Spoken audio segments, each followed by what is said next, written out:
कि बंगाल की भूमि पर वो बाबरी मस्जिद बनाए। मैं कहकर जाता हूं, हुमायूं कबीर, कान खोलकर सुन लो, इस भूमि पर कोई माई का लाल बाबरी मस्जिद नहीं बना पाएगा। कोई माई का लाल बाबरी मस्जिद नहीं बनवा सकता।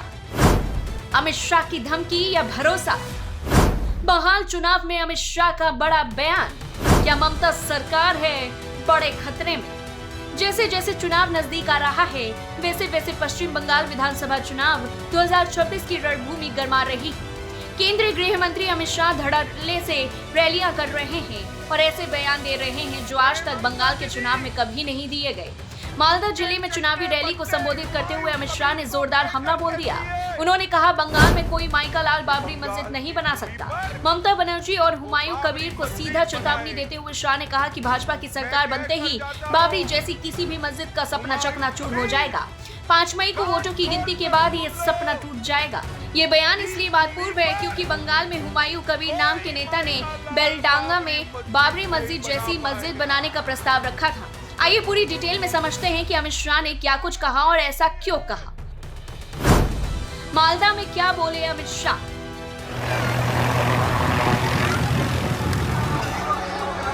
चौदह अप्रैल 2024 को मालदा के गाजोल और मरीचक इलाकों में अमित शाह ने कई रैलियां की। वहां भारी भीड़ जुटे लोगों को संबोधित करते हुए उन्होंने तीखा हमला किया। शाह ने कहा, ममता दीदी और हुमायूं कबीर मेरी बात ध्यान से सुन लें। यह भारत है और कोई भी माई का लाल यहाँ बाबरी मस्जिद नहीं बना सकता। उन्होंने आगे कहा कि हुमायूं कबीर को कान खोल कर सुनना चाहिए कि भाजपा बाबरी जैसी मस्जिद का निर्माण कभी नहीं होने देगी। ममता बनर्जी और उनके भतीजे अभिषेक बनर्जी को भी पता होना चाहिए कि उस मस्जिद को बनाने का उनका सपना 5 मई को चकनाचूर हो जाएगा। शाह ने ममता और कबीर को एक ही थाली के चट्टे बट्टे बता दिया। उन्होंने कहा कि हुमायूं कबीर ममता बनर्जी के इशारे पर काम कर रहे हैं और वे उनके एजेंट हैं। कोई माई का लाल बाबरी मस्जिद नहीं बना सकता। हुमायूं कबीर ने पिछले साल 6 दिसंबर को मुर्शिदाबाद जिले के बेलडांगा में 8 एकड़ जमीन पर बाबरी मस्जिद जैसी मस्जिद बनाने की नींव रखी। अनुमानित खर्च 86 करोड़ रुपए बताया गया। यह दिन बाबरी विध्वंस की 33वीं वर्षगांठ था। इस विवाद के बाद हुमायूं कबीर को तृणमूल कांग्रेस से सस्पेंड कर दिया गया था। अब वे अपनी पार्टी चलाते हैं। अमित शाह ने आरोप लगाया कि ममता बनर्जी हुमायूं कबीर को शह दे रही हैं और बंगाल में बाबरी जैसी मस्जिद बनवाना चाहती हैं। राम मंदिर का जिक्र क्यों?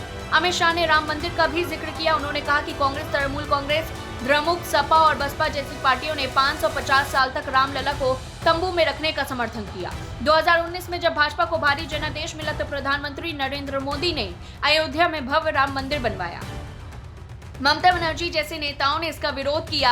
अब वही सोच रखने वाले लोग बंगाल में बाबरी मस्जिद बनाना चाहते हैं। शाह ने साफ कहा, भाजपा 20 साल तक विपक्ष में बैठ जाना पसंद करेगी लेकिन हुमायूं कबीर के साथ गठबंधन नहीं करेगी।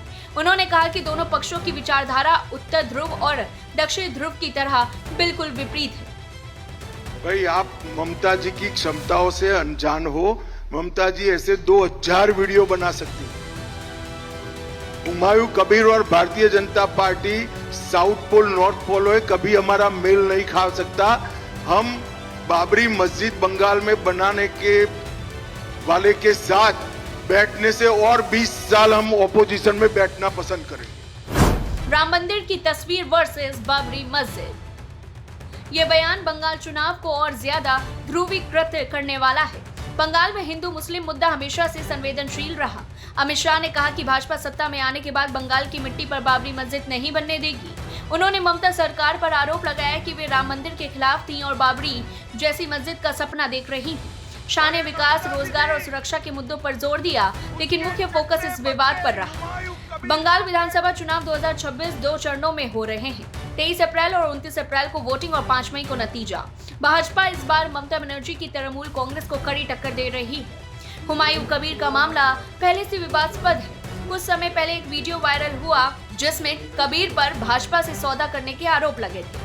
ममता बनर्जी ने भाजपा पर 1000 करोड़ रुपए के सौदे का आरोप लगाया था। अमित शाह ने इन आरोपों को खारिज करते हुए कहा कि भाजपा का कबीर से कोई संबंध नहीं है। शाह ने पहले भी बर्धमान और बीरभूम में रैलियों में ममता पर राम मंदिर विरोध का आरोप लगाया था। अब मालदा में उन्होंने इसे और तेज कर दिया। अमित शाह का यह बयान चुनावी रणनीति का हिस्सा लगता है। भाजपा हिंदू वोटों को एकजुट करने की कोशिश कर रही है, तो वहीं तृणमूल कांग्रेस अल्पसंख्यक वोट बैंक को साधने की कोशिश में लगी। कई विश्लेषक मानते हैं कि बाबरी मस्जिद मुद्दा बंगाल में ध्रुवीकरण बढ़ाएगा।